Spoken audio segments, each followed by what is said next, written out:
Evolution is a term to define only one organism, and that's the self. The self is the universe, the self is the Alpha and Omega, God and infinity. And that's the only thing that evolves, because we are all part of the self. Nothing goes through an evolutionary process alone, or without direct benefit to the whole. So when you begin to think that there's this controlling elite, this controlling hand behind the curtains leading the planet to destruction, when you think the end is near, the apocalypse, Armageddon, and when you think we as a species are doomed, it is not they, it is you that brought this about. And for a very good reason. You are evolving. Stop blaming everybody and everything else. Quit panicking about global tyranny and natural disaster and pay attention. Because the world is telling you something, is telling you exactly what is wrong with you and how to fix it.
The Earth is believed to have formed 4.6 billion years ago. Within the first 150 million years, it began cooling and releasing gases from the lithosphere, which created the earliest forms of the Earth's atmosphere. Prior to the creation of this atmosphere, the sun's ultraviolet radiation made for uninhabitable conditions. But as the Earth cooled further, water condensed in the atmosphere and oxygen accumulated, making way for organic compounds. This spawned single-celled organisms and then plant life. And down through time, the evolutionary chain continued. And then we arrive at a species that does not seem to fit as well as the rest. Homo sapiens' gestation period of 9 months mimics the 3.8 billion year evolution of all life on Earth. The human embryo repeats the evolution of all species. When the sperm and egg unite, this new creation is a single-celled organism. Within hours, this single cell divides and multiplies more rapidly than any other species. 4 weeks later, the embryo begins to develop gills mimicking aquatic life. A few weeks later, it develops lungs and a tail with reptilian appearance. From there, a mammal is recognizable, and then onto a primate form. It then sheds its laguna, which is the embryonic fur, and at last shows the characteristics of a human child. The human body is a community of approximately 50 trillion cells. Everything the body does, the cell does as well. Cells have respiratory and excretory systems. They feed, feel, think, and communicate with other cells. Trillions of cells make up a single organism called the human body, and billions of human bodies help make up the organism we call Earth. The Earth has more similarities with the human anatomy than you may think. Earth has its own electromagnetic generation, just like the human body. Research has found that a direct current of electricity flows through perineural cells found around every nerve in the body. These pathways are called energy meridians and have been used in the practice of acupuncture for at least 2,000 years. Dating even farther back is the notion of dragon paths or ley lines in which many megalithic structures and stone monuments were erected, marking the energy meridians of the Earth. These energy meridians are generated by the resonant frequencies of the Earth, called the Schumann waves. Each planetary body has its own resonant frequencies and is determined by the circumference and diameter as well as the speed of orbit and rotation.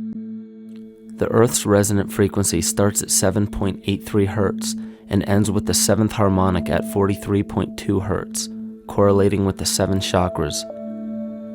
Ultimately, the greatest discovery of our Earth is its consciousness.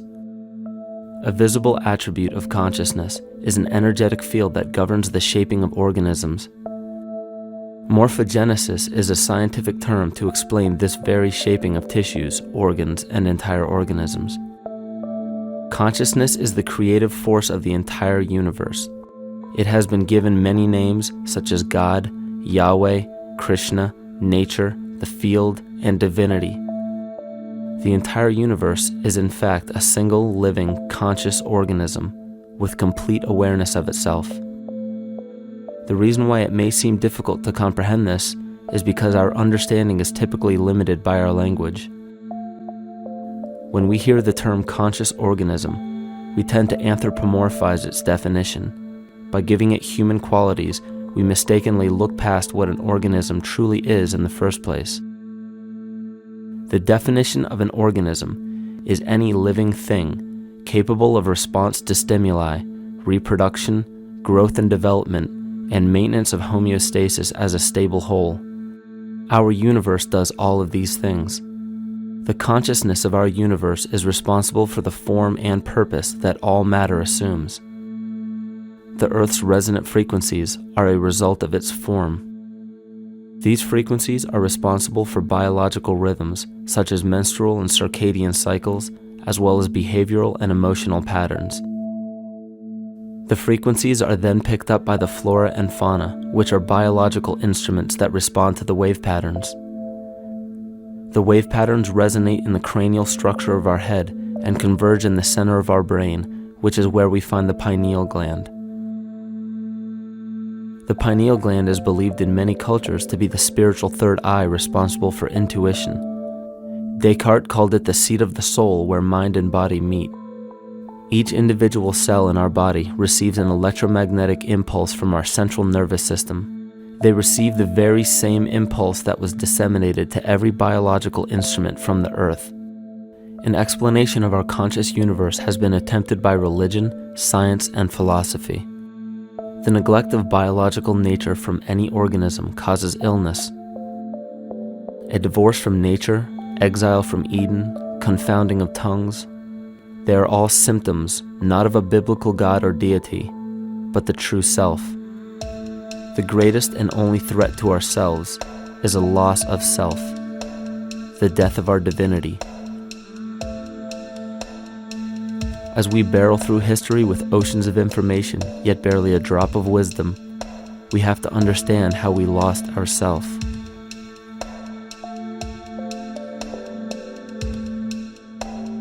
In sacred texts and ancient scriptures left by our ancestors, we find an incredible link between stories of creation, a great flood, the war of the gods, the Messiah dying for the sins of man, end-time prophecies, and similar characters. These correlations show up in myths from cultures that supposedly had no contact with one another due to distance in geography and time. The common thread we find that connects all of mythology has its roots in the stars. One of the most revealing accounts is the battle of the gods in heaven and the ensuing flood. In the Bible, Lucifer rivaled the Lord and was defeated and cast down to earth. In the creation myth of the Enuma Elish, we find a similar story of Tiamat being defeated by Marduk and cast down to the abyss of Apsu. In chaos, Tiamat, the mother of them both, Apsu and Tiamat's waters were mingled together, meaning that the chaotic waters of Tiamat were somehow mixed with the sweet waters of Apsu. Apsu was the Sumero-Akkadian god of the abyss beneath the earth. Tiamat, also known as Lucifer, was known as a serpent or dragon and was defeated by Marduk. Marduk was the father of Nebo or Mercury, and Mercury is the same mythological character as the Zoroastrian Mithra, the Egyptian Hermes Anubis, and the Gnostic Hermes Christos. The most recent version of Mercury, however, is the archangel Michael in the Bible, who defeated Lucifer and sent him to the abyss of the earth, or hell. This story is steeped in astrological significance in the Bible and in many other ancient scriptures. This leads to an event in history that is recorded by many researchers regarding the cosmic upheaval and historic deluge. William Commonus Beaumont states, "The flood immortalizes the collision of a fallen planet, later termed Satan, actually a cometary body with our Earth." Consider what this reveals. He postulates that a planet, later termed Satan, fell to the earth, creating the flood we see recorded in the Bible and other myths. Lucifer, or Tiamat, was a planet known to ancient cultures as the Glistening One, the dragon of chaotic salt waters. The light from the sun illuminated this planet's water, which gave it a glow that rivaled the sun's own light, which is where we hear about Lucifer rivaling the Lord. The Lord in this case being the sun, which sustains and gives warmth to the earth. The planet Tiamat, or Lucifer, was destroyed by a cataclysmic event that hurled the watery planet to the abyss of the earth. In the book of Enoch, it reveals, "And behold, a star fell from heaven, and when it fell to earth, I saw how the earth was swallowed up in a great abyss." The myth of the Ute Indians states, "The sun was shivered into 1,000 fragments, which fell to earth, causing a general conflagration. Then Tawats fled before the destruction he had wrought. And as he fled, the burning earth consumed his feet, legs, body, hands, and arms, until at last, swollen with heat, the eyes of the god burst and tears gushed forth in a flood which spread over the earth, extinguishing the fire." This myth resembles the translation of the Enuma Elish by Stephanie Daly in her book Myth from Mesopotamia, which explains that Tiamat's eyes became the source of the Tigris and Euphrates rivers. As written in the book of Revelations, "And there was a war in heaven. Michael and his angels fought against the dragon, and the dragon and his angels fought back. The great dragon was hurled down, that ancient serpent called the devil, or Satan, who leads the whole world astray. He was hurled to the earth." The Roman mythology of Ovid gives the story of Phaeton, which happens to be another name given to the watery planet Lucifer, or Tiamat. This story reveals that Phaeton was a child of the sun and wished to become the sun for a day. Phaeton attempted this feat, and eventually Jove, who is also known as Marduk, destroyed Phaeton, sending him crashing to the earth in flames and put out by a tremendous flood of water from a river unseen before. The common theme we notice here is that of a saltwater planet, the great dragon, Lucifer, Tiamat, or Phaeton, was defeated and fell to the earth, and now dwells in the abyss known as hell, giving us the outline of the story of Lucifer rising up against the Lord and being defeated and banished to rule the underworld. As we know, however, an outline is but a shell of a story. The inner meaning, the spirit of the myth, comes with a deeper understanding of the essence of each planet, not just the physical planet, but the conscious core, because we know now that the proportions and velocity of a planet gives them their own characteristic frequencies, which govern biological and behavioral patterns. These planets reflect the archetypal psychology of man. In ancient times, probably the most important field of research was the study of the heavens. Galactic bodies and their movement through the sky were known to be symbolic of the inner faculties within human consciousness. Within all organisms, outdated science has only explained the physical world measured by our five senses. Only in esoteric religions, mysticism, and quantum fields of science are we to find any attempt at explaining where thoughts and emotions fit into the sense-perceptible world. We also understand now that humanity is a community of cells within the organism of the Earth.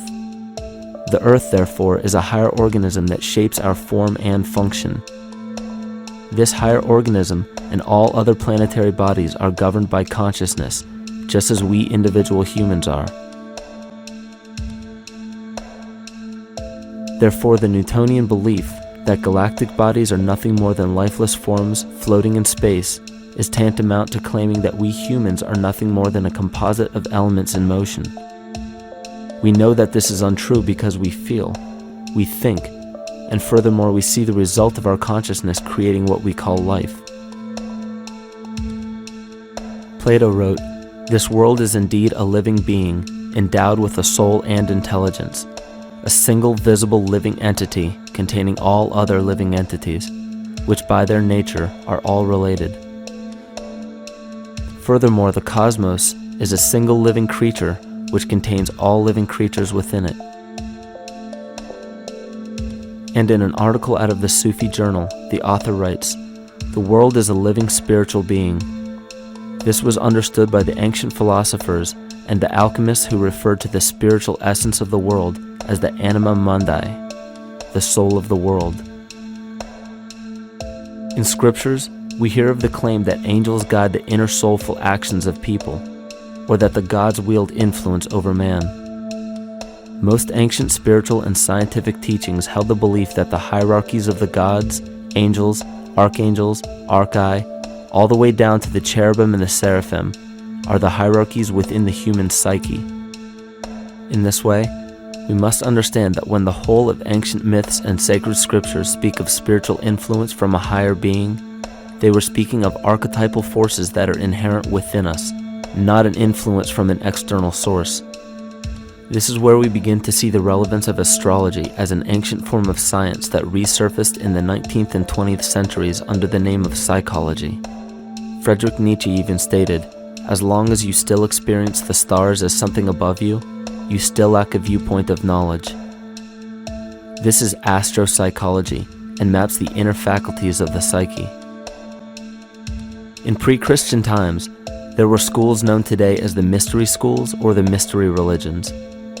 The messages encoded in the scriptures and ancient archaeology came from adepts of spiritual science. The intent was to teach the initiates the deeper meaning of these myths. What became later termed as Lucifer, Satan, or the devil was representative of the ego, which rivals the Lord, the representative of the self. The true self is the epicenter of a person's entire being. It is the total sum of everything that we are. The false ego, on the other hand, is the idea and concept we create about ourselves in the course of our lives, which typically excludes any qualities we don't wish to accept about ourselves. However, humanity has been endowed with the freedom to choose either to obey the true self or to give in to the temptation of the vanity and materialism of the false ego. This is the most notable trait that separates man from animal: our freedom of choice, the choice to follow our concepts and ideals or our natural impulses, the choice to sustain nature or to destroy it. This freedom of choice weighs on the fate of the entire organism that we call humanity. Cancer begins with a group of cells within a community that fail to communicate with the conscious signal of the organism. Those cells begin to grow out of control and spread to other areas of the organism. This very disease is evident in our world today. The cancer upon our earth is the domination of our false ego and our divorce from nature. Collectively, among every human, vanity leads to segregation and competition. Competition leads to fear and greed. Greed leads to deceit and immorality. And immorality is the breeding ground for illness, waging war on our earth. Every act of hatred and destructiveness in our world begins with self-hate and self-destructiveness. And it all begins with a breakdown in communication.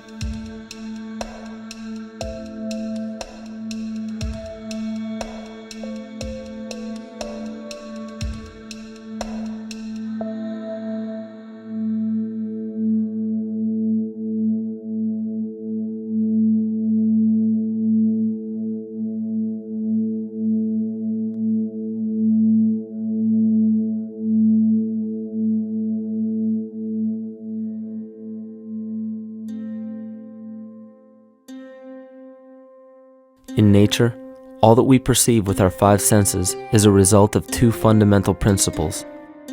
Everything in existence is made of a relationship between vibration and matter. Vibration is a masculine creative force countered by matter, which is a feminine receptive force. Thus begins the principle of duality. We see this duality in ancient myths and philosophies, yet only those philosophies and scriptures that were perverted and raped of the original meaning gave the impression that one polarity was good while the other was evil. The original sages, adepts, and shamans taught that both are necessary and one would not exist without the other. These two important principles come together to form all things in the universe. This is Kymatica. Even language, logos, the communication of any and all things in nature, depends upon this principle. Pete Peterson, in his works Cymatics, The Science of the Future, stated that nature shows examples of Kymatica in everything. This phenomena is found to be one of the prime forces that moves biological evolution along its path. Dan Winter reproduced an experiment to prove that the ancient languages of Hebrew and Sanskrit, when spoken, create a vibratory frequency that moved matter into sacred geometrical patterns. Upon further investigation, Hebrew, Sanskrit, Aramaic, Arabic, and other elder dialects have older roots in a parent language of Gaelic and quite possibly an even earlier origin. In Swami Murugesu's The Science of Mantra, he claimed that when a person chanted specific words in Sanskrit while filming a burning candle, the intensity as well as the color of the flame would change due to the frequency that the word would emit. This same science has been shown to lower and raise blood pressure. And in his own words, certain sounds can affect their circulation and nervous system. Whatever change such vibrations cause extends to the mind of a person and also to the surrounding atmosphere, causing warmth or coolness. All this can be known by study and shown by practice. This rediscovered knowledge of the science of sound shows that sound is something more than mere vibratory signals. Not only does sound interact with life, but it sustains and develops it. It acts as a conduit of conscious intent between people, societies, and entire civilizations.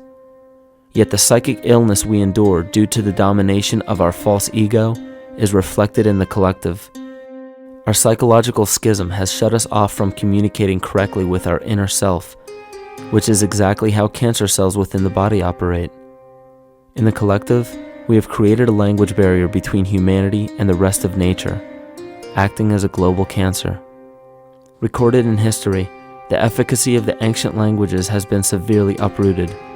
The alphanumeric translation from Hebrew to English shows a complete reversal of the two languages, giving the cymatic effect unnatural results.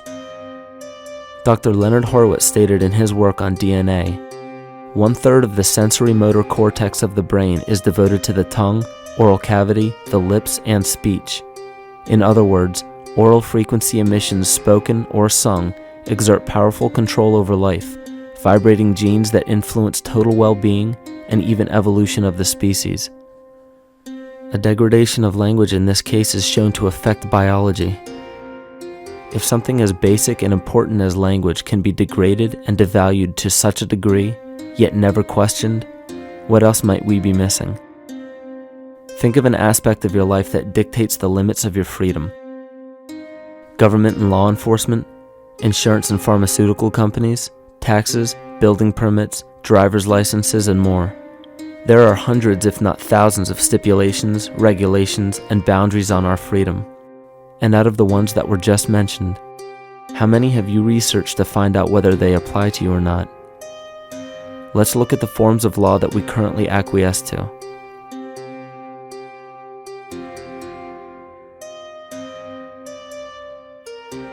A common misconception among people is that any rule or regulation that governs them falls under one category: law. But there are many other forms of law that people abide by without realizing that they simply do not apply to them. Another misconception is that a nation's constitution gives us our rights. A constitution does nothing more than list the rights that we already have. We are born with inalienable rights, endowed to us by our Creator. They are not given to us, and they cannot be given away. The most a person can do with a right is choose whether to exercise it or not. Maritime admiralty law is what's known as the law of the water. It is superseded by civil law and only applies to those who willingly contract themselves into it. The definition of admiralty law is a body of private international law governing the relationships between private entities which operate vessels on the oceans. Let's look at how and why a form of law that is fashioned to govern corporations, businesses, and vessels has imposed its rule over natural human beings. This is all done through a form of word magic. A simple perversion of language has made it possible to convince people around the world that these alternative laws apply to them. One of the predominant beliefs in modern culture is that licenses, permits, registrations, and other forms of documentation are required to operate motor vehicles, use public roads, build structures and establishments, engage in free enterprise, and much more. Sadly, these beliefs are based on little to no investigation whatsoever, and are false. This belief structure is perpetuated by maritime admiralty law. This form of law was originally created to govern ships docking in foreign nations for the import or export of products and resources. It deals with banking and merchant affairs, not civil affairs. When a product is taken off of a ship and brought into a foreign land, that nation takes custody of the resource and accounts for it with a certificate. That certificate marks the birth date of that product in the custody of the respective nation. Think of why it is supposedly required to have a certificate of live birth in the first place. The Barron's Dictionary of Banking Terms defines a certificate as a paper establishing an ownership claim. So right there, we notice that everyone with a birth certificate is defined as being owned. People are used as collateral with other nations because the U.S. is bankrupt. The United States declared bankruptcy on March 9th of 1933. At this point, the U.S. began taking out loans from a private, non-government affiliated corporation called the Federal Reserve. With no money to pay back the loans, the United States began using the citizens as collateral. All birth and marriage certificates are literally warehouse receipts. Just look at the similarities of warehouse receipts and birth certificates. Both document the date of issue, a serial number, registration number or receipt number, a description of the product, and an authorized informant to notify the appropriate government agency. With all of this information being readily available, the majority of people are unaware of their involvement with maritime admiralty law. This is possible through the manipulation of language. This admiralty law changed the meaning of the word person from a natural living person to a corporation. Driver's licenses, vehicle registrations, auto insurance forms, building permits, gun permits, work permits, tax filing documents, birth and death certificates, traffic citations, and many other forms of documentation that were once believed to be absolutely necessary only applied to persons or corporations. Upon signing such a legal document, you are indirectly waiving your rights under the Constitution and lowering your status to that of a corporation that is created with the same exact name as you. The only way to reconcile your true name from the name of the corporation is to take notice that the corporation has its name in all capital letters. This is known as capitis diminutia maxima. You may take notice that your driver's license, birth certificate, social security card, insurance cards, and more use all capital letters to legally represent the corporation with your name, not you. The corporation is known as an artificial person, whereas you, the human being, are known as a natural person. This deception goes even deeper when it comes to the courts that we attend. When showing up to court, you will notice that there are seats for witnesses behind a wooden fence or barrier. The defendant must cross through the entrance to the other side of the barrier where the plaintiff and judge sit. This act symbolizes the boarding of a ship. At this time, business can be conducted in maritime admiralty law. The judge, acting as captain or banker, is responsible for settling the balance between the two sides. This is why there is always a monetary value involved in any court case. The captain is simply dealing with banking and merchant disputes. Once the balance is paid, the case is closed. To turn the court case away from admiralty law where your rights are not protected, you must avoid agreeing to represent the artificial person. This is done by stating that you are the natural person. You don't have a first or last name because those imply corporate title. In a court case, you may state that the court takes judicial notice of your honor's oath of office. Every judge must take an oath of office to practice law, yet you must make it clear to the court and the jury that the judge is acting as judge and not banker. Remember that you are a natural human being of the earth. You are not governed by anything but your own consciousness. Laws are created within a society. The society that created the laws we see being enforced today is called the Law Society. Yet the most beautiful part of this entire deception is the fact that we are not part of the Law Society, so their laws do not apply to us. Judges, lawyers, and law enforcement officers, they're all part of a society. Within that society, they've created their own language that's deceptively similar to English. They have these little things called statutes, acts, and regulations that seem like laws, but they really only apply to those within their society. So that basically means all the traffic violations, minimum age requirements, and everything except for damage to another person or their property doesn't really apply to the natural person. Laws only apply to those within the Law Society. The game being played is an illusion. You can simply choose to open your eyes and reclaim the freedom that you were born with, bound by nothing but the limits of your imagination. These are just a few examples of assuring that your rights are being protected. By far, the most important line of defense against this deception is to be aware of the perversion of language, and be absolutely aware of how you form your beliefs and concepts.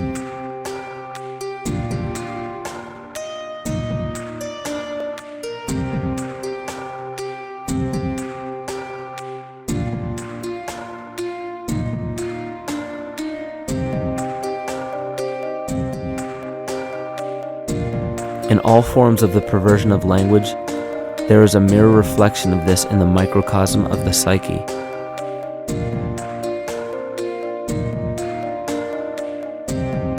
And the problem I see with humanity today is we don't truly know ourselves anymore. We have the 9-to-5 job, we have the house, the children, the bills, the television, the hobbies, and the errands that we run every single day, and we eventually begin to believe that this is who we are. But who are we beneath the job title, beneath the status of mother or father, theist or atheist, Republican or Democrat, black or white, man or woman? Who are we? Who are we deep down inside? We don't know, because every time we hear an answer that we don't want to accept about ourselves, we deny it. We'll pass it off and project it onto somebody else and judge them for it. This is repression, and we see what repression can do to us on an individual level, but what about on a collective level of humanity? What happens when the whole world refuses to see what they truly are on the inside?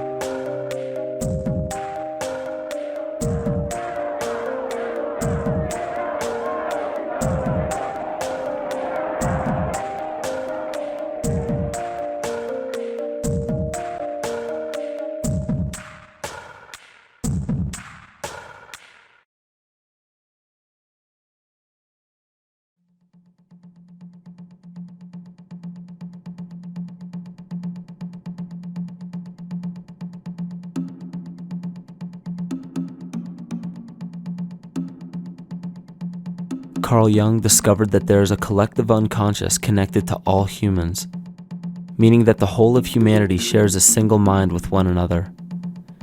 This is evident in the world through accounts of shared mythology and symbols, the study of morphic fields, and with the science of kinesiology. This collectivity is a global example of the unconscious mind of the human body, in which trillions of cells share a similar signal. This parasite, called our false ego, requires a continuous flow of sustenance to survive. Food, fuel, and any other form of sustenance is energy. Human consciousness is an electromagnetic field of energy. When this potential energy is utilized, it then releases kinetic energy, which is used to perpetuate the false ego. This scenario occurs in the smallest parasitic organisms, all the way to a collective organism called humanity. A parasite will release chemicals that cause the host to crave the sustenance that the parasite needs to survive. As long as the host is unaware, it will keep feeding the parasite and starving itself.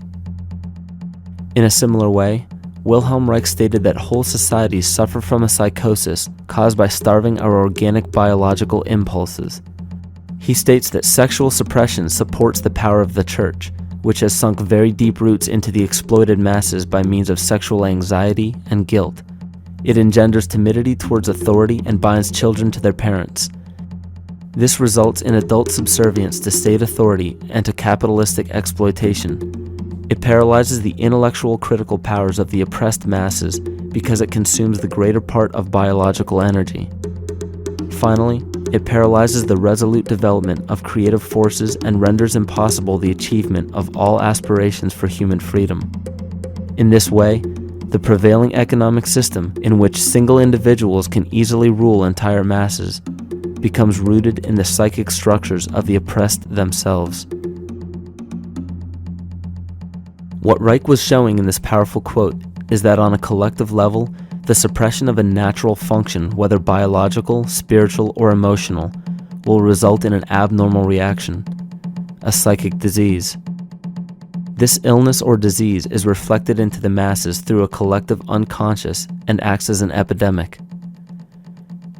Humanity is plagued with an incapacity for freedom, meaning that people en masse lack the ability to govern themselves on a psychic level, and this manifests in the macrocosm as government and organized religious powers, thus opening the throne, our national and individual throne, to anyone and anything.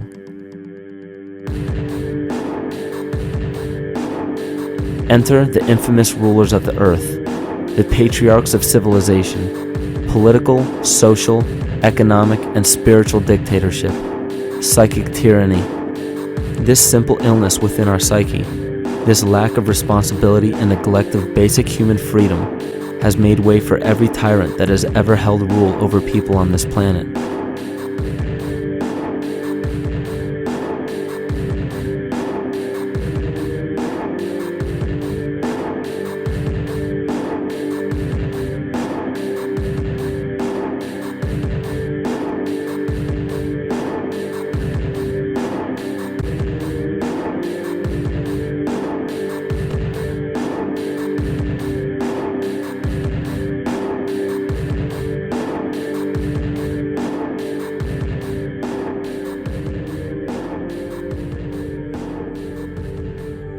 But these oppressive tyrants that are demonized by the masses are no different than us. In fact, they are one with us. In the book The Prophet by Khalil Gibran, he poetically states, "I say, as the holy and the righteous cannot rise beyond the highest which is in each of you, so the wicked and the weak cannot fall lower than the lowest which is in you also." Every one of us has the capability to commit the most horrifying sin or show the most beautiful compassion to our fellow man. This is the very definition of an illness within the psyche and soul of man.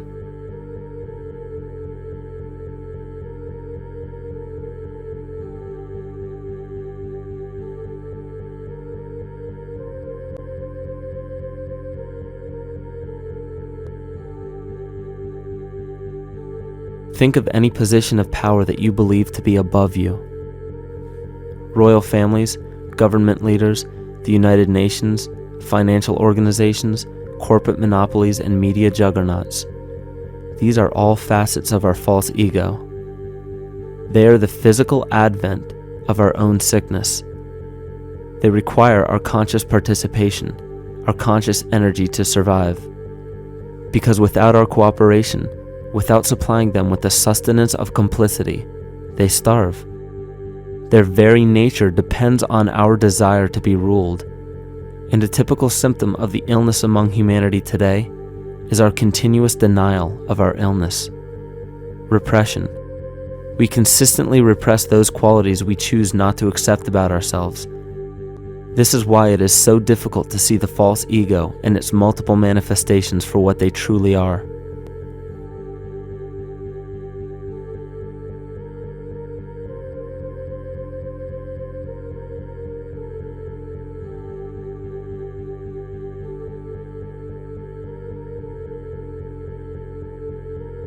This is the very nature of the false ego. It acts as a red herring to distract us from the freedom we truly have. For this psychic parasite to survive, it must supply us with a chemical that will cause us to remain dependent upon it. In this case, the sustenance is our conscious energy.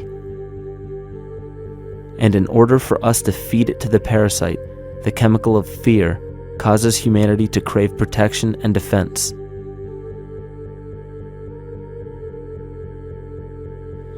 The functions of the body to survive can be broken down to two basic functions for any organism to survive. You have to be able to grow, maintain yourself, take care of your biology, but you also must be able to protect yourself, so that if you're just growing and you can't protect yourself, you'll become food for something else. So the survival involves a balance between growth and protection.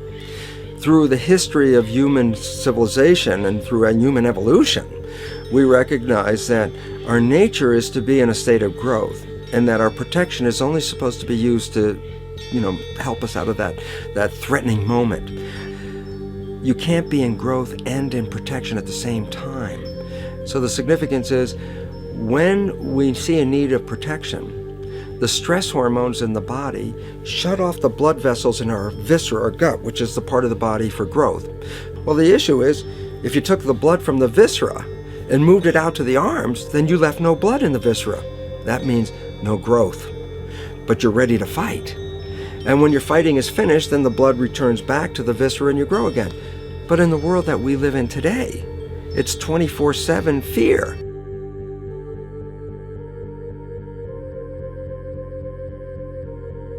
So we have a continuous dripping of that stress hormone into the body. It's just dripping all the time, getting us ready to run or fight or flight at any moment at the drop of a hat. We're ready to go because we're on guard.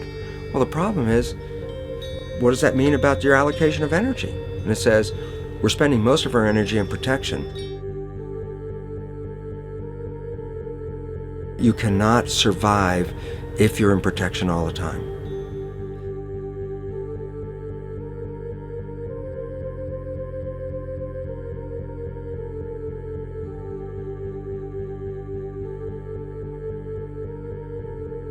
And if the parasite can control the nature of the fear, it can then create a fear among us that only it can defend us against. A recent physical manifestation of this comes from Zbigniew Brzezinski, former Secretary of State who also supported President Barack Obama.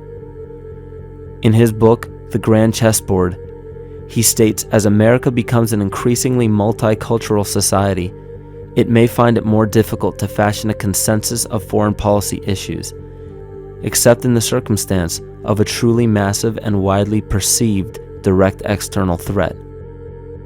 Even the Reichsfuhrer of the Nazi Party, Hermann Göring, sums up this game of supply and demand perfectly when he stated, "The people can always be brought to the bidding of the leaders." That is easy. All you have to do is tell them they are being attacked and denounce the peacemakers for lack of patriotism and exposing the country to danger. It works the same in any country. It also works the same in every individual psyche. Just remember that the false ego has only one desire: to become greater and more powerful than the true self.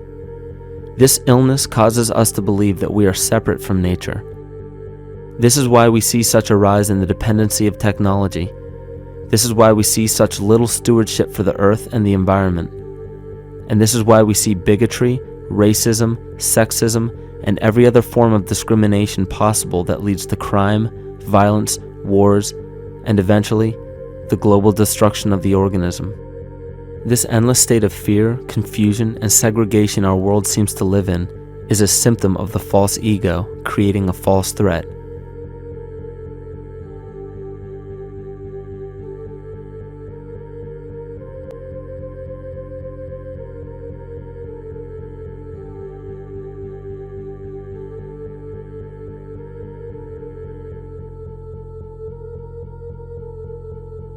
many of the United States presidents have blood relations with each other.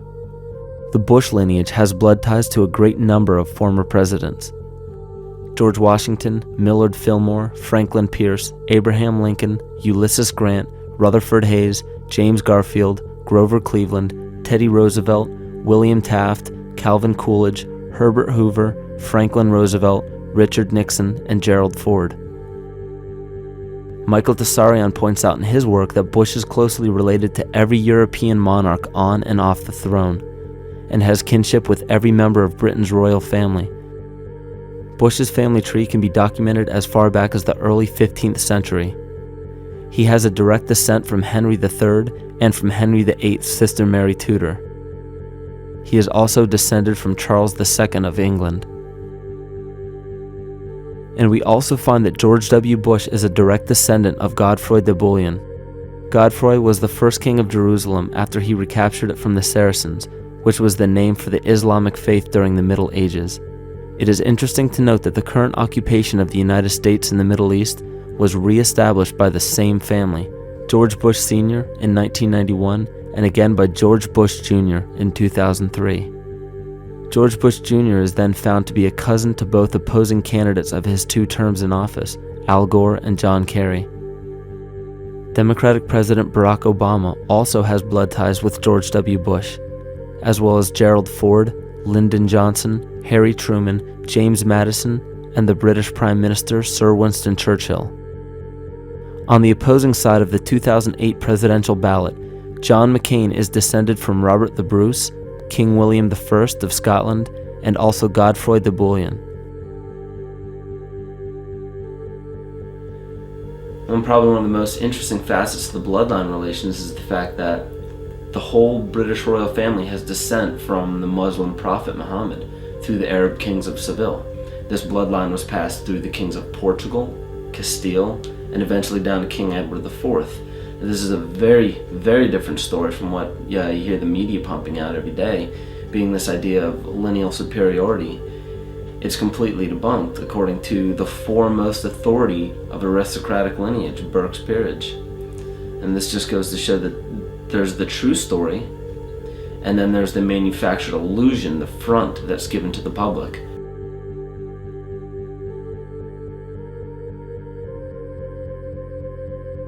These blood ties go on and are documented thoroughly through literature such as Burke's Peerage and other comparable books. The point of all of this is that we find not just the same people, but the same intent within the people who have held high positions of monarchy, dynasty, aristocracy, and democracy in the past and present, and they are all related by a physical and symbolic link. This bloodline carries the symbol of our illness.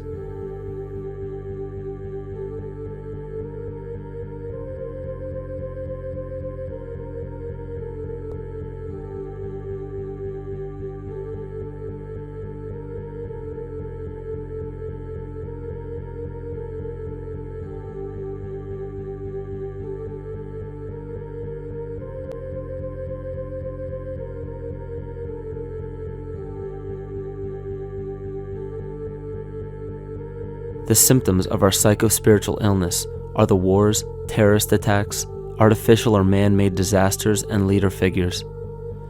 As long as the people remain oblivious to their inner drives and inner nature, they will always fail to recognize why these events take place and why these figures rise to such powerful positions. The reason why we have failed for thousands of years to conquer these archetypal rulers permanently is because for thousands of years we have been fighting the symptoms of an illness and not the root cause. For every corrupt government that falls at the hands of a revolutionary, oppressed people, 2 more will rise in its place every time, because the root cause of a corrupt government does not exist in the individual leading that government. It exists within the psyche of every individual, because an unaware host to a deadly parasite will do anything to avoid accepting his own incapacity for freedom.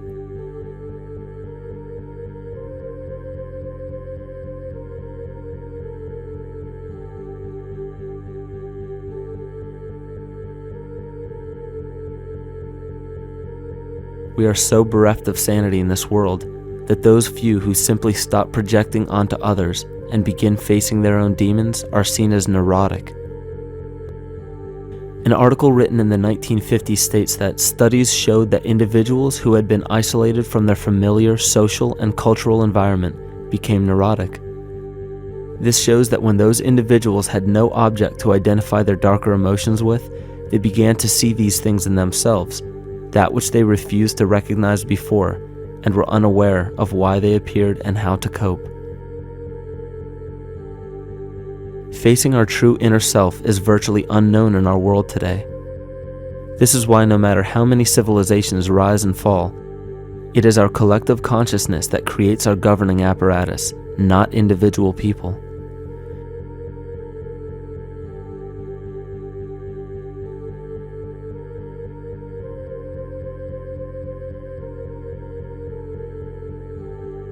And after countless attempts, you would imagine that people would realize that a physical retaliation may not be the solution.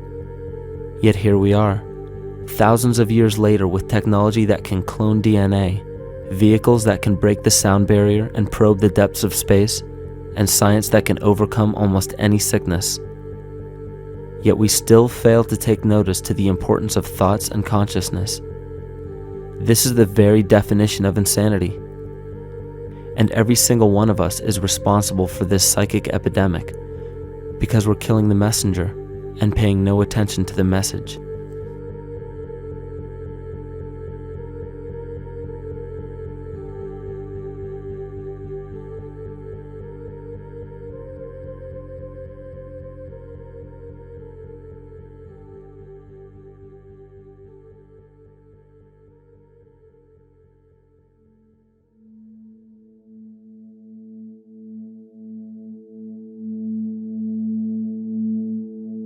During the 1990s, 3 Nobel laureates in medicine advanced research that revealed the primary function of DNA lies not in protein synthesis as widely believed for the past century, but in electromagnetic energy reception and transmission. Less than 3% of DNA's function involves protein manufacture.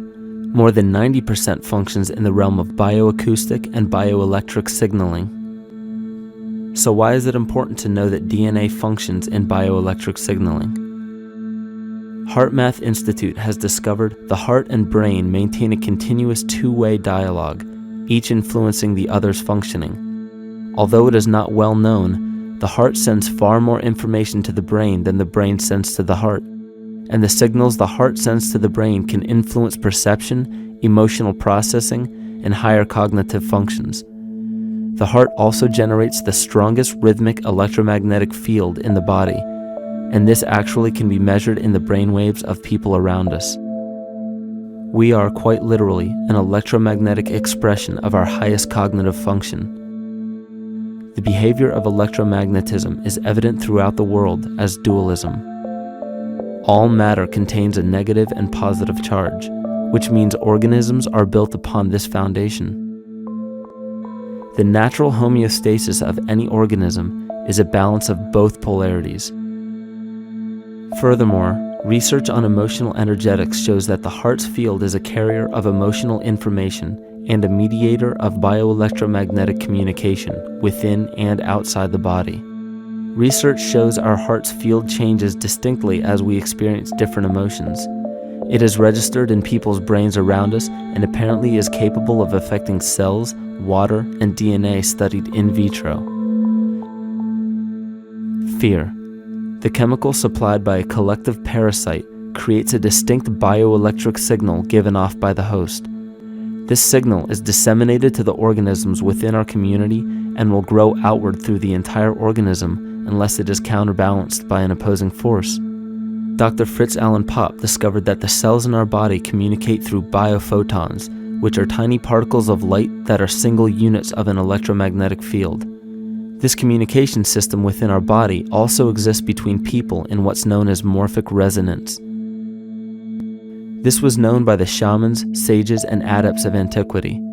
These teachings were commonplace in prehistoric cultures. It wasn't by sheer chance that artistic expression and rituals were the cornerstone of every ancient civilization. Art was used as a personal method to exercise the shadow content of the psyche and introduce it to the conscious mind.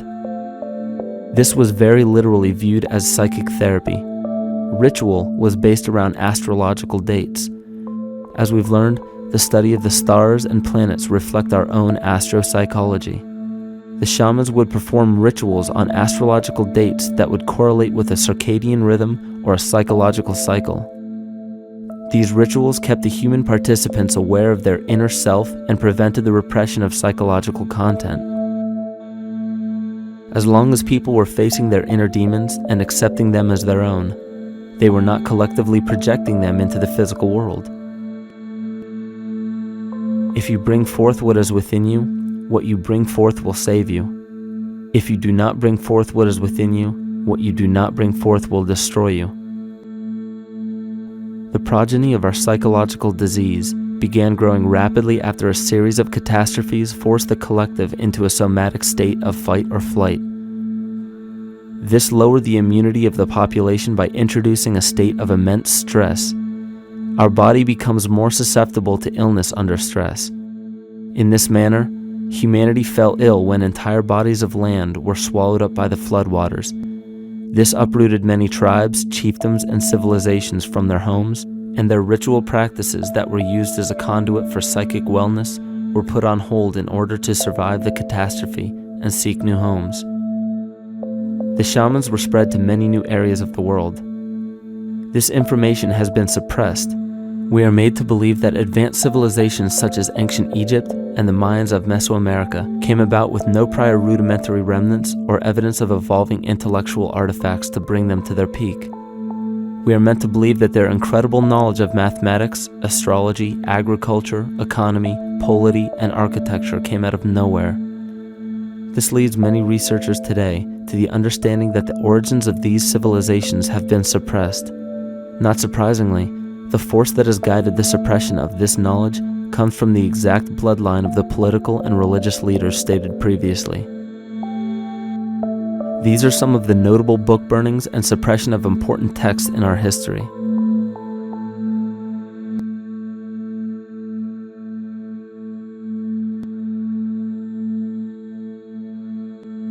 Yet after all of this suppression, there are still remnants of the dispersion of elder civilizations in nearly every country. There is tremendous evidence of ancient cultures visiting North America long before the conventional belief of European colonization.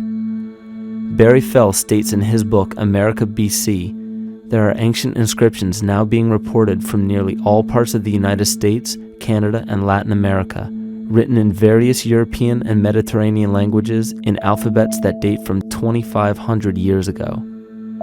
William Commodus Beaumont wrote, "The Toltec and Maya civilizations never originated on American soil, but appeared there full-blown, with a well-defined art and system of hieroglyphic writing which possesses affinities with Egyptian.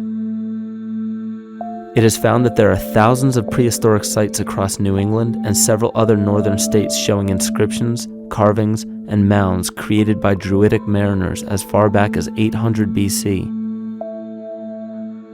To suppress this information further, it was not only imperative for the bloodline to burn the documented texts containing true historical information, but to wipe out the cultures that derived from these ancient shamans. The most devastating genocide ever endured was and still is the annihilation of shamanic tribes. We've lost our traditional roots and don't know about ritual. The dragon dances and the ghost dances of the Native American Indians, what do you think that was all about? All the shamans of the world, when they do their rituals, they're doing that. Their work, harmonically through dances, is to strengthen the immune system of the earth. But they've been all murdered.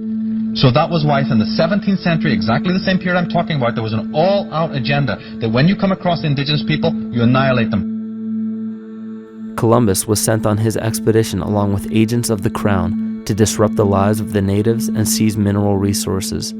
He visited every island in the Caribbean, depleting the gold and taking as many slaves of the native Taino tribe as possible. 5 million natives were murdered within 3 years, according to Leah Trabeck. Within 15 years, the Arawak tribe of 250,000 was completely wiped out. The population of the United States prior to European contact was greater than 12 million. 4 centuries later, the count was reduced by 95% to 237,000. From 1494 to 1508, over 3 million people had perished from war, slavery, and the mines. Who in future generations will believe this? I myself, writing this as a knowledgeable eyewitness, can hardly believe it. My eyes have seen these acts so foreign to human nature, and now I tremble as I write. Another agent of the false ego bloodline was Hernando Cortés, who decimated the Aztec tribe and plundered their mineral resources. This again was the case through Cortés's second cousin, Francisco Pizarro, who conquered the Incan Empire in Peru. These atrocities are seen throughout Africa, New Zealand, New Guinea, East Timor, and are still seen today in Canada. This was a deliberate attempt to bury any surviving remnants of the ancient world and our true history. It is a naive mistake, however, to categorize and blame everything and everyone involved with politics or religion for this suppression of knowledge.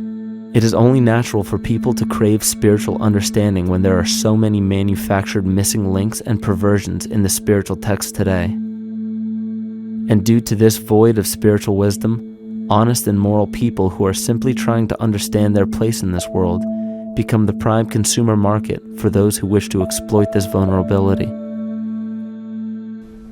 The ego is something that is it's insecure. It's something that is in need of control.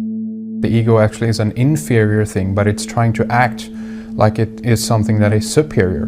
Hence this schism occurs between the ego and between the unconscious or the self. There's a kind of a messiah complex at work here as well, I feel, that we project the savior type ideal on someone, and we expect them to save us, and we're not willing ourselves to kind of deal with this and get to the root of why we perhaps feel insecure, or why we feel we don't have enough power to run our own lives, basically.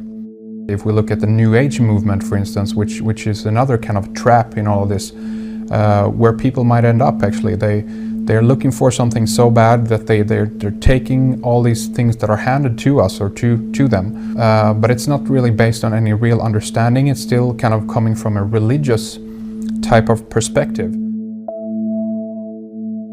People are genuinely seeking something new. They're genuinely seeking a new type of spirituality, or to better themselves, or to change something, but this is being hijacked. And what they actually do is that they lead you into another type of group mentality or a new age religion, whatever it is, and people still are not able to kind of really break free from that and follow their own journey or their own path, which I think is very important in all of this.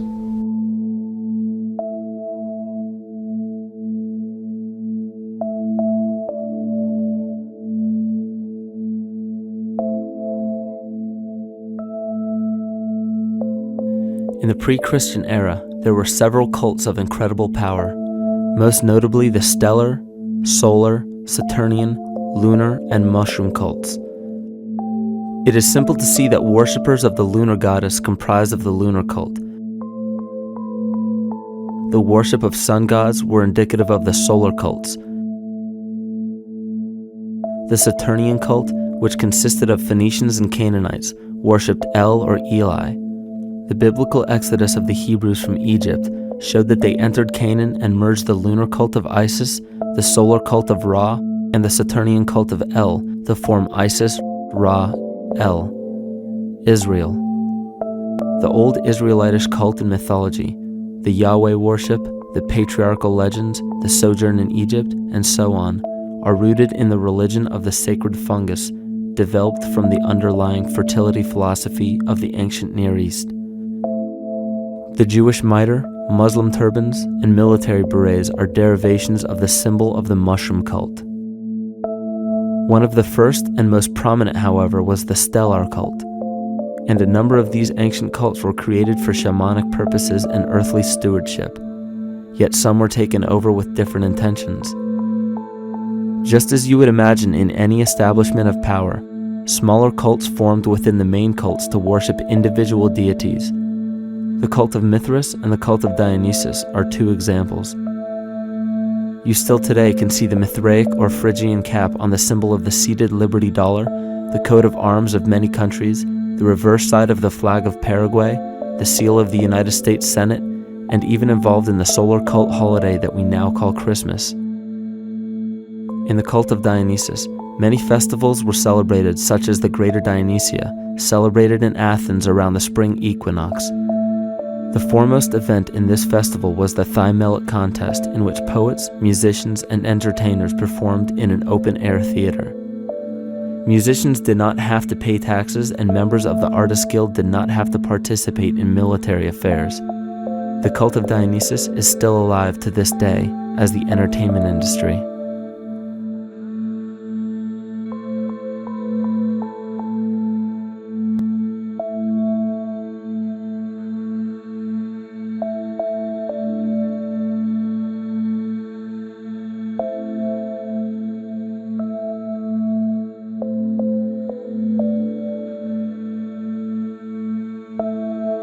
These cults still exist in many important positions of power throughout the entire civilized world. Yet the most important function of these groups is to manufacture the consent and complicity of the people. The conscious mind is the creative mind. It's the one that has your personal identity into it. It does the real thinking. And then there's a subconscious mind. Well, there's no entity in it. The subconscious mind is equivalent of a tape player. It records behaviors, and then at the push of a button plays a behavior. It's automatic. It's a very convenient thing, because then we don't have to relearn all the time. Once you know it, you can make a pattern. The problem is that the basic patterns of belief and behavior that are programmed in the subconscious mind came from our teachers, primarily our parents, our family, and our community. So most people don't even understand how easily we're influenced by our environment. Every person that we encounter, every single situation that we're faced with, every little word that's said on television may not seem too influential to our conscious minds, but your unconscious is designed specifically to let every environmental signal influence you without your awareness. So the question is, are we leading conscious or unconscious lives? And now neuroscience has told us in the unfolding of our lives, only 5% of our life is controlled by our conscious mind, and 95% of the time controlled by the subconscious with programs from other people that were installed in there. And the problem is, it means when those programs are playing, we don't see them. And the skeptics will sit there and say, consciousness, archetypes, astrology? No. We create things with our hands, not our minds. Archetypes aren't physical. They can't influence me. But when you think of the fact that we're only conscious of this small little fraction of our behavior, what we don't realize is that entire countries, entire civilizations that think they're free and independent, but are unconsciously too afraid to be free and independent, they will beg to be governed. And if they can't do it themselves, who do you think will consciously or unconsciously take that responsibility? It usually ends up being that strong, masculine, animus archetypal figure. When we think we're in danger, we're not looking for our mother to nurture us. We want our father to protect us. And right on cue with the age of fear, this age of catastrophe, the age of this parasite, we see masculine domination. And one of the primary conduits for giving our responsibility and our conscious energy away is money. We surely don't want to admit that our dependency on money is flawed, because that would imply that the fault is our own. And God forbid we take responsibility for our lives, so we blame the money. This is the cornerstone of the entire illusion being built around us by the false ego. Money is said to be the root of all evil, yet it cannot be evil because money is only a symbol. Symbols carry only the faith and spirit of the observer. This means that the symbol of paper money evokes and surfaces the evil intentions and inherent flaw of our false ego. Money only exists because we agree to accept it as valuable. And to further illustrate our incapacity for freedom, we've given the control of our faith-based money to a private corporation instead of the federal government. There is no law stating that we have to use Federal Reserve notes as currency. We choose to because we fear the alternative: independence.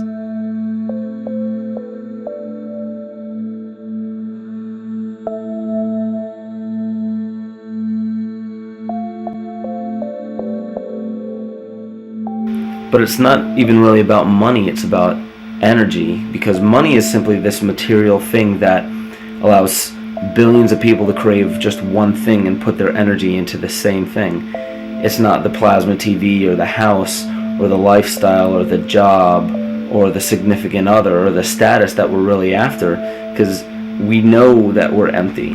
These people feel sadness and loneliness and void just like anybody else, and they either want to fill that void with materialism because they think that that'll make them feel better, or they want to sedate the void feeling with material possessions. So it all comes back to this feeling of having to put our dependency into an external source, something that we have absolutely no control over. What we're seeing right now is with all the competition of each other destroying each other, wars, competing for material existence, raping the planet and tearing it apart to get some pieces of it to hold in your hands and say you won the game. Every one of those moves is destructive, not just of the planet, but of human civilization, because human civilization will thrive with cooperation and will die with competition. And if you operate from these truths, then you end up with the extinction that lies before us. You see, we all have demons, so to speak. We all have inner demons in our lives, but we expect to see devilish monsters or dark apparitions when you think of a demon, kind of like what you'd see in the cinema. But our demons are really the people in our everyday lives, the people that we argue with, the people that we envy or hate, the ones we physically or emotionally harm in some way, shape, or form. And it's not because we envy or hate qualities in these specific people as much as we hate the fact that they remind us of ourselves. They reflect qualities about ourselves that we wish we had more of, or that we wish we didn't have at all.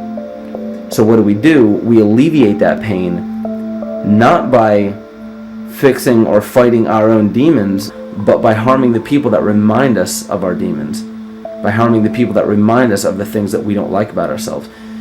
And when we become frustrated that we're not in control of our emotions because we don't really know what's affecting our emotions, we take it out on others. We take it out on absolutely anything else that can show us or act as a catalyst for our hatred. And so we do the same thing to animals. Animals are perfect because they can't defend themselves. And it's a perfect catalyst for our inner aggression, our confusion, our hatred. Just take it out on something absolutely helpless. Just imagine how unconscious a person has to be of his or her actions to torture or mutilate or brutalize any living thing.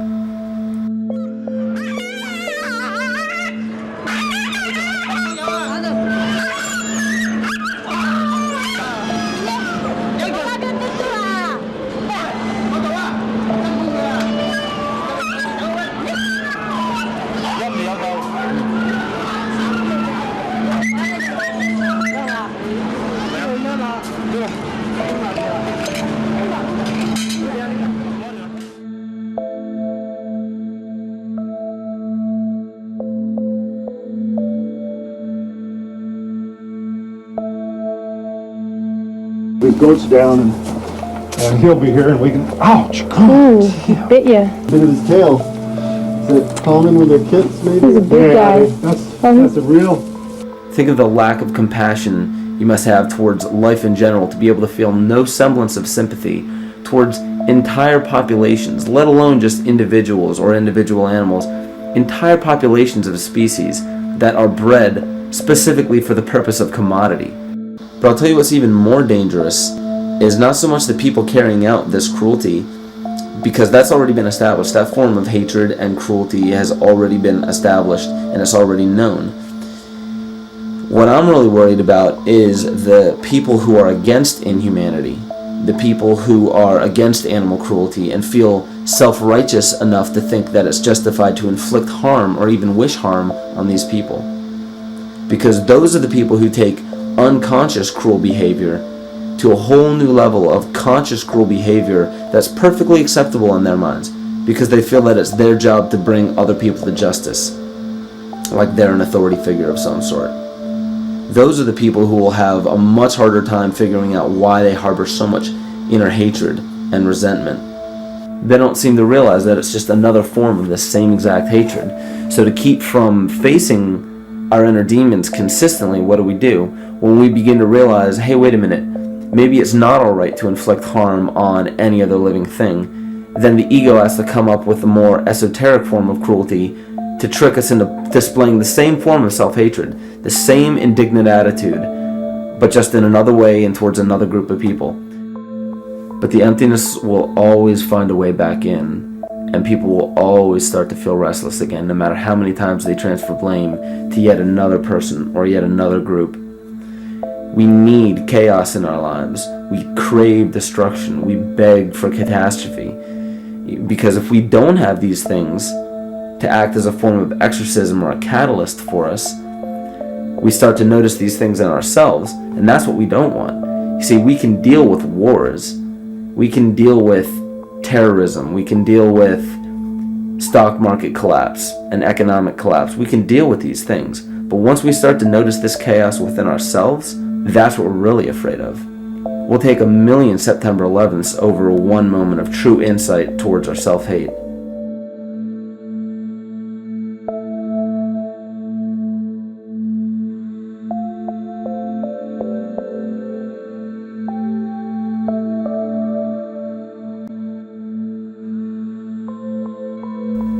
And you know, the most interesting part of all of this is we encounter things every day, every single day, that we either accept with open arms or that we reject violently. The interesting part is not really what we're accepting or rejecting as much as what it is inside us that makes us feel compelled to a certain thing or repelled from a certain thing. There's this fundamental dual behavior of muscular strength or weakness, attraction or repulsion. And what's interesting about this is when you realize that consciousness, awareness, that intangible essence that animates all matter into what we see around us as life, that is where you will find the origin of this dual behavior. It's been explained as the inhalation and exhalation of Brahma, the contraction and the expansion of Ahriman and Lucifer in an anthroposophical setting, the active and the passive qualities in electricity, the masculine and feminine qualities, yin and yang, existence and nothingness. These are all ways to explain the same behavioral process that begins with awareness. It begins with consciousness. And if you get rid of all the images and concepts in our minds of these sayings in your head and just try to feel the difference between the two polarities, you'll begin to notice that all of the different scenarios and possibilities that are playing out in the world all spawn from this common origin. You'll have 1,000,000 people telling you why the Bible is supposedly the Word of God and that you should follow it word for word. And then you'll have another 1,000,000 claiming that it's a form of mind control and not to believe any of it. Everybody will tell you to beware of this or watch out for that. This is good information, this is bad information. And I just have to wonder, what makes anyone an authority figure enough to say that something is true or false? And why are you denying or accepting anything based on the suggestion of another person? Why aren't you making that decision for yourself? Information is information. There's no such thing as good or bad information. It's all what you do with it. I say let everything be your Bible. Give every piece of information, every person, every event or scenario or situation an honest and open mind, because then it's your responsibility to respond to it in the way that you choose. Not following the herd, not following convention, it's your responsibility. And that's the point when, no matter how many people tell you you're wrong or right, you're not dependent upon their approval. If we at least question our own actions, question our own thought process, and make a conscious decision to what we feel is right every single day, that's what I believe to be divinity. That's true shamanism. And that, to me, is what it really feels like to be alive.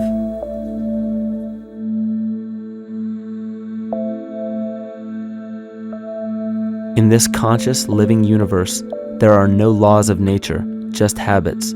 There is nothing external to the universe to enforce a law upon it. The illusion of a fixed law of nature is only the result of there being no need for that habit to be broken. When habits need to be broken to ensure the survival of the organism, we see this event in nature and call it evolution.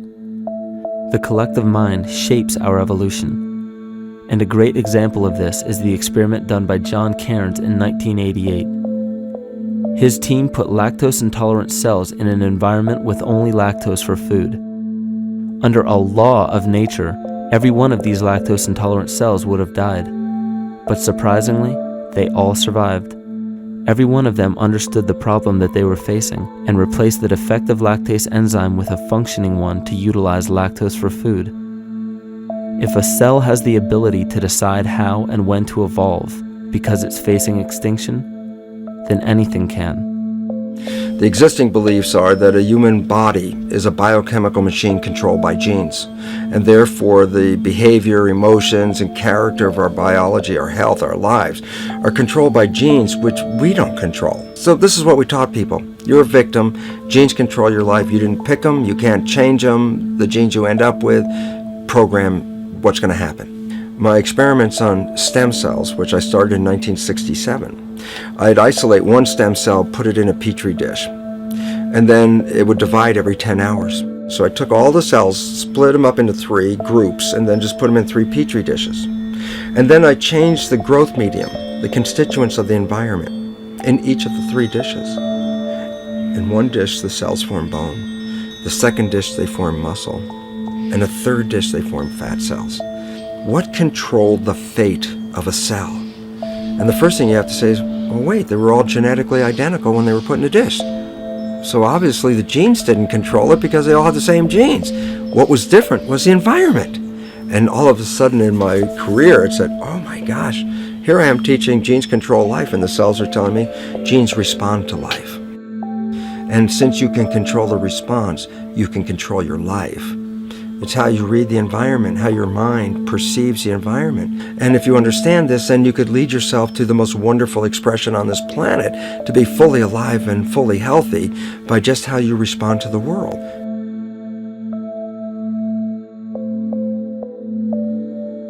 In the face of financial collapse across the world, political and religious wars raging tirelessly, and an ever-growing feeling of being lost and void of meaning, there is a great amount of energy being pushed to the surface of the collective mind. Evolution does not come about gradually. It happens in spurts and fits, and comes about due to a tremendous need for the organism to survive. We are now at a point in history where we will choose. We will choose to become sovereign or remain dependent, to face our true self or continue fighting a ghost, to become well or allow this disease to grow, to live or to die.